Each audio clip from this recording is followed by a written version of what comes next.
الحمد لله رب العالمين والصلاة والسلام على سيد المرسلين أما بعد فأعوذ بالله من الشيطان الرجيم بسم الله الرحمن الرحيم الصلاة والسلام عليك يا رسول الله وعلى آلك وأصحابك يا حبيب الله الصلاة والسلام عليك يا نبي الله وعلى آلك وأصحابك يا نور الله۔ خلاصۃ النحو کے 45 نمبر سبق کے ساتھ حاضر ہیں۔ یہ مصدر کے بارے میں ہے۔ مصدر کی تعریف بیان کر رہے ہیں، کہتے ہیں کہ وہ اسم جو فقط حدث پر دلالت کرتا ہو اور اس سے صیغے بنتے ہوں اسے مصدر کہتے ہیں۔ حدث کا مطلب معنی حدوثی۔ معنی حدوثی کا مطلب کیا ہوتا ہے؟ جیسے نصر ہے تو اس کا معنی ہوتا ہے مدد کرنا، تو یہ مدد کرنا معنی حدوثی ہے، ٹھیک ہے۔ اچھا، جو زمانہ، فاعل، مفعول وغیرہ سب سے خالی ہو، اور اس کے بعد انہوں نے کہا کہ اس سے دوسرے صیغے بنتے ہوں، دوسرے صیغے بنتے ہوں، اس سے مصدر سے فعل بنتا ہے، اس میں فاعل، اس میں مفعول، کتنے سارے مشتقات ہیں جو آپ صرف میں سب پڑھ چکے ہیں۔ تو صرف کے جو جتنے مشتقات ہیں، مصدر سے ماضی، ماضی سے مضارع، مضارع سے جو ہے امر نہیں، اس میں فاعل، اس میں مفعول، اپنا صفت مشبہ، مبالغہ، اس میں اعلیٰ، اس میں ظرف، فعل تعجب، اس میں تفضیل وغیرہ سب بنتے ہیں۔ تو مصدر حدوثی خود حدوثی معنی پر دلالت کرتا ہے، اس میں حدوثی معنی کے علاوہ کوئی اور معنی نہیں پایا جاتا، اور اس سے دیگر صیغے بنتے ہیں۔ یہ مصدر کی تعریف ہے۔ جیسے نصرun، اس کا معنی مدد کرنا، اور جلوسن، اس کا معنی بیٹھنا۔ قواعد و فوائد اس کے کہتے ہیں مصدر 3 طرح سے استعمال ہوتا ہے: اضافت کے ساتھ، تنوین کے ساتھ، اور الف لام کے ساتھ۔ تو مطلب یہ ہے کہ مصدر اس استعمال کے علاوہ میں استعمال نہیں ہوتا۔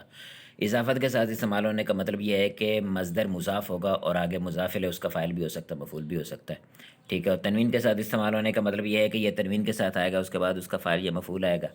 اور الف لام کے ساتھ استعمال ہونے کا بھی یہی مطلب ہے کہ جس طرح تنوین کے ساتھ آتا ہے اسی طرح سے الف لام کے ساتھ بھی آئے گا۔ تو اضافت کے ساتھ استعمال، جیسے حسنہ قیام زید، زید کے قیام نے، زید کا قیام اچھا ہے، ٹھیک ہے۔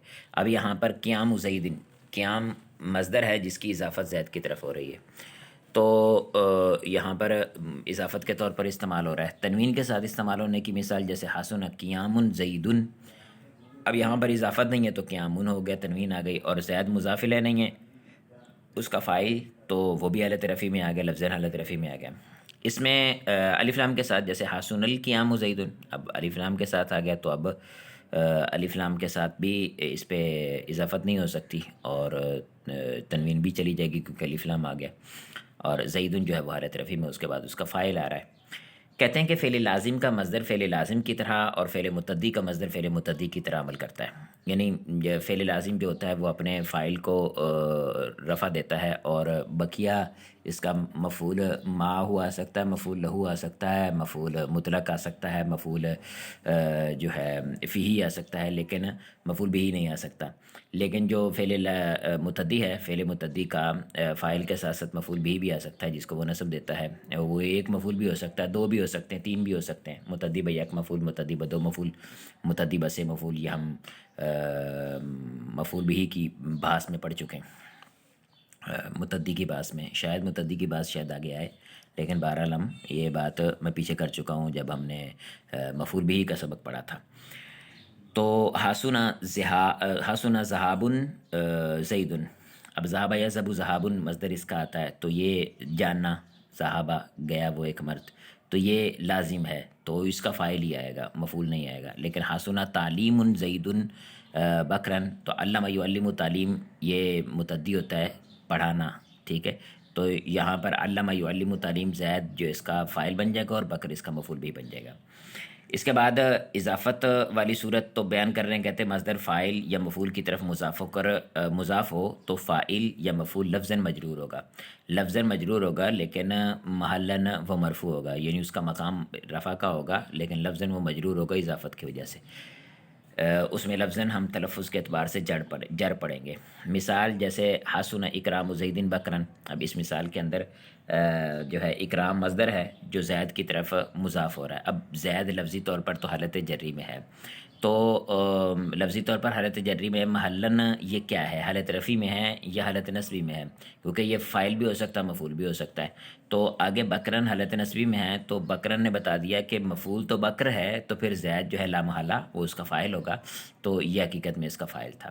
اچھا، حسنہ اکرام بکرن زید، اس مثال میں پھر وہی مسئلہ ہوا کہ بکر اب اس کا اکرام کا فاعل ہے یا مفعول ہے. تو زید حالت رفع میں ہے تو اس نے بتایا کہ زید اس کا فاعل ہے تو پھر بکر جو ہے یہ اس کا مفعول ہے. تو اس صورت میں بکر جو ہے وہ اکرام بکر کی طرف یعنی مفعول کی طرف مضاف ہو رہا ہے، اور پیچھے والی مثال کے اندر اکرام مصدر جو تھا وہ فاعل کی طرف مضاف ہو رہا تھا. تو مطلب یہ ہوا کہ فاعل کی طرف بھی مضاف ہو سکتا ہے مصدر، اور مفعول کی طرف بھی مضاف ہو سکتا ہے.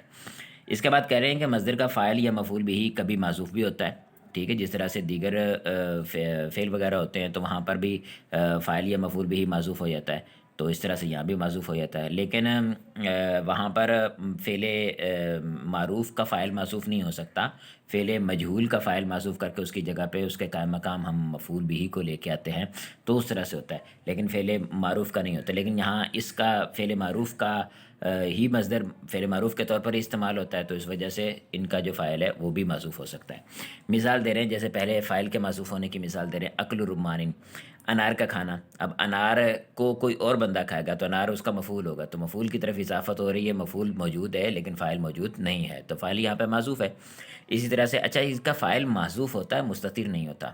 ہمارے ہاں جس طرح سے آگے بہت سارے یعنی اسماء مشتقات کی ہی بات آ رہی ہے، اسماء شبہ فعل کی بات آ رہی ہے. یہ مصدر بھی شبہ فعل ہے، اس میں فاعل ہے، آگے اس میں مفعول ہے، پھر صفت مشبہ ہے، پھر اس میں تفضیل ہے. تو یہ سب جو ہے وہ شبہ فعل ہے. تمام شبہ فعل جو ہوتے ہیں ان کے اندر فاعل ضمیر کے طور پر مستتر ہو سکتا ہے، لیکن مصدر کے اندر مستتر نہیں ہوتا. مصدر کا فاعل جو ہے وہ محذوف ہوتا ہے. عقل رمان، عقل زید، زید کا کھانا. اب زید نے کوئی چیز کھائی ہوگی نا، ظاہر بات ہے زید نے کھایا، تو زید کس طرف عقل کی نسبت، اور یہ عقل جو ہے وہ متعدی ہے، تو متعدی کا مفعول بھی تو ہوگا کوئی نہ کوئی، تو یہاں پر مفعول بھی محذوف ہے. مصدر کی کہتے ہیں دو قسمیں ہیں، مصدر سری اور مصدر مؤول. مصدر سری تو وہی ہے جو آپ سمجھتے ہیں، تمام مصادر ہیں، اتنے سارے مصادر کی اوزان ہیں، ثلاثی مجرد کے الگ ہیں، ثلاثی مزید فی کے الگ ہیں، رباعی مجرد کے رباعی مزید فی کے الگ الگ اوزان ہیں. فتح، اکرام، تعلیم، انہوں نے کچھ مثالیں دے دی. لیکن مصدر مؤول تو کہتے ہیں مصدر مؤول جو ہوتا ہے وہ جو صراحتاً تو مصدر نہ ہو لیکن مصدر کی تعویل میں ہو، مصدر کے معنی میں ہو. ٹھیک ہے، مثال دے رہے ہیں جیسے یسرنی انا زیدن مخلص، مجھے زید کے مخلص ہونے نے خوش کیا. ٹھیک ہے، یسرنی مجھے خوش کیا، انا زیدن مخلص زید کے مخلص ہونے نے. اب انا زیدن مخلص جو ہے یہ یسرنی کا فاعل بن رہا ہے. تو فرما رہے ہیں کہ یہ انا زیدن مخلص اخلاص زیدن کے معنی میں ہے. تو مصدر اخلاص مصدر اس کے معنی میں ہے، تو مصدری معنی کے اندر چلا گیا، تو اس کی تعویل میں اس کے معنی میں ہے، تو اس وجہ سے اسے مصدر مؤول کہتے ہیں. اب مصدر مؤول ہم نے تو عمومی طور پر آپ جو پڑھتے ہیں وہ مصدر مؤول ان حرف مصدریہ سے آپ مصدر مؤول بناتے ہیں، لیکن ان، انا اور ما یہ سبھی مصدر مؤول ہوتے ہیں. اچھا پھر ان میں بھی یہ بات ذہن میں رکھے گا، ما مصدریہ ایک ہوتا ہے اور ایک ما موصولہ ہوتا ہے. ما موصولہ اور طرح استعمال ہوتا ہے، ما موصولہ کے لیے اندر ایک ضمیر ہونی ضروری ہے جو ما کی طرف لوٹے، اور جو ما مصدریہ ہوتا ہے اس کے لیے ضمیر ہونی ضروری نہیں ہوتی جو اس کی طرف لوٹے. ٹھیک ہے، یہ تھوڑا سا فرق ہے جو ہم اس کو ذہن میں رکھ سکتے ہیں. اور ان جو ہے یہ دو طرح سے استعمال ہوتا ہے، ایک تو ان مصدریہ جو فعل مضارع پر داخل ہوتا ہے، ایک ان یہ انا ہوتا ہے جو فعل ماضی پر داخل ہوتا ہے. اور یہ انا تو حرف مشبہ بالفعل ہے نا، تو حرف مشبہ بالفعل مخففہ استعمال ہوتا ہے. ٹھیک ہے، تو یہ ان دو طرح سے مصدر مؤول حرف بنتا ہے. اور یہ مصدر یہ حروف یعنی انا، ان اور ما، یہ ما بعد جو اس کے انا کے بعد مبتدا خبر آ گیا، ان کے بعد بھی فعل ماضی آ گیا یا فعل کو آ گیا، مضارع آ گیا، ما کے بعد بھی فعل آ گیا، تو اسے مرکب ہو کے یہ بنیں گے. غلطی کی نشاندہی کریں، کہتے ہیں کہ جو اسم معنی پر دلالت کرے اسے مصدر کہتے ہیں. غلط، ایسی بات نہیں ہے. جو اسم حدوثی معنی پر دلالت کرے اسے مصدر کہتے ہیں. ہر مصدر فاعل کو رفع اور مفعول به کو نصب دیتا ہے. ہر مصدر فاعل کو رفع مفعول به کو نصب نہیں دیتا، بلکہ ہر مصدر متعدی یا ہر متعدی کا فعل متعدی کا مصدر فاعل کو رفع اور مفعول به کو نصب دیتا ہے. مصدر دو طرح سے استعمال ہوتا ہے، مصدر دو طرح سے نہیں بلکہ مصدر تین طرح سے استعمال ہوتا ہے. فتح اپنا مضاف ہو کر، تنوین کے ساتھ اور الف لام کے ساتھ. اس کے بعد کہہ رہے ہیں کہ حرف مصدر کا ما بعد مصدر مؤول کہلاتا ہے. حرف مصدر کا ما بعد مصدر مؤول نہیں کہلاتا، حرف مصدر اور اس کے ما بعد کا مرکب جو ہے وہ مصدر مؤول کہلاتا ہے. مصدر سری اور مصدر مؤول کی شناخت. حاولت کتابۃ رسالۃ، میں نے خط لکھنے کی کوشش کی، تو یہاں کتابہ جو ہے یہ مصدر سری ہے، مصدر مول نہیں ہے. اور سرنی انہو عالم، مجھے اس کے عالم ہونے نے خوش کیا، تو یہاں پر انہو عالم مصدر مؤول ہے. الغیبۃ ذکر کا اخا کا بما یکرہ، بما یکرہ، یکرہ. غیبت تیرے بھائی کا ذکر کرنا اپنے بھائی کا اس چیز سے جس کو وہ ناپسند کرے. ٹھیک ہے، تو یہاں پر ذکر کا جو ہے یہ مصدر مول نہیں، مصدر سری ہے. اور ما یکرہ، ما یکرہو جو ہے یہ ما موصولہ ہے، اسی وجہ سے میرے منہ سے ضمیر بھی نکل گئی. اس کی ضمیر محذوف ہے جو مفعول ہے اس کی. یہ ما موصولہ ہے، ما مصدریہ نہیں ہے. الحمدللہ علی ما انعم، ما انعم جو ہے یہ مصدر مول ہے، ما مصدریہ ہے، اور انعم اس کا جو ہے وہ فعل مل کے مصدر مول بنیں گے. یہ میرے خیال میں عبارت اٹھائی ہے تلخیص المفتاح کی. اعجبنی ان عفوتا، ان عفوتا جو ہے یہ مصدر مول ہے، اعجبنی کا فاعل بنے گا. مجھے تیرے معاف کرنے نے تعجب میں ڈالا. تو اب ان ماضی پر داخل ہوا تو یہ فعل مضارع والا نہیں ہے، تو اس صورت میں ان حرف مشبہ بالفعل ہوگا، اور اس کا جو اسم ہے وہ ہا ضمیر محذوف ہوگی، ضمیر شان. اور افوتا جو ہے یہ جملہ فعلیہ ہو کر یہ اس کی خبر بنے گا، اپنے اسم اور خبر سے مل کر یہ مصدر مول بنے گا. ان تصوموا خیر لکم، ان تصوموا صام یصوموا مضارع ہے، اس پر ان داخل ہوا تو مصدر مول. ان تصوموا تمہارا روزہ رکھنا تمہارے لیے بہتر ہے. من البر یہ مصدر مول ہے ان تصوموا.